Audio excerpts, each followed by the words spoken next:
3x minus 1 और खाली स्थान का योगफल इतना है, माने इतना और कितना, यानी यहाँ कितना को जोड़ा गया होगा इतना में कि इतना मिला है। तो मान के चलो कि अगर हम 5 में 4 को जोड़ेंगे तो कितना मिल जाएगा 9, यानी कुल मिला करके समझो कि इस संख्या हमको गायब कर दिया गया है और ई दिया हुआ है, ई दिया हुआ है। अगर हमको इसको फिर से लाना है तो इधर वाला में से इधर वाला को घटा देंगे।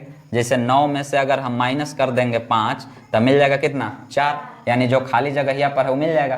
तो यही चीज़ हम करेंगे कि योगफल जो दिया हुआ है, योगफल में से जो एक व्यंजक इधर दिया हुआ है इसको घटाएंगे तब खुद पता चल जाएगा कि यहाँ क्या आना चाहिए, समझा कि नहीं।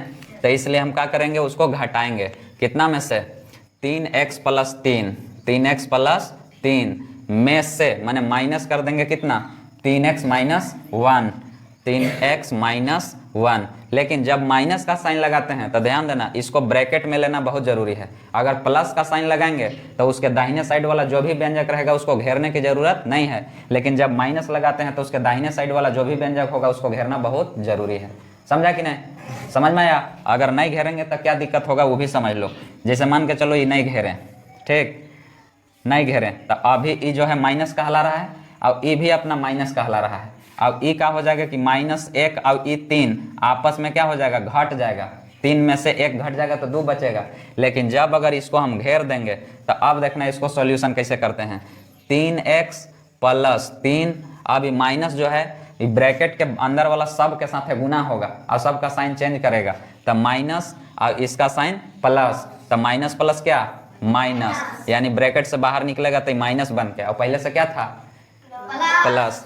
तो पहले से प्लस था, अगर हम ब्रैकेट नहीं भी देते ना तो ये माइनस से हो जाता, ये तो ठीक था, कोई दिक्कत नहीं है। लेकिन अगर ब्रैकेट नहीं देते हैं तो ये -1 रहता, लेकिन अब अगर ब्रैकेट दे दिए तो क्या हो जाएगा, माइनस से माइनस में गुना होगा तो क्या प्लस, माइनस गुना माइनस प्लस 1। समझ में आया। कुछ बदलाव हुआ, कुछ बदलाव हुआ कि नहीं। जब अगर ब्रैकेट नहीं देते हैं तो +1 होता और जब ब्रैकेट दे दिए तो +1 हो गया, समझा कि नहीं।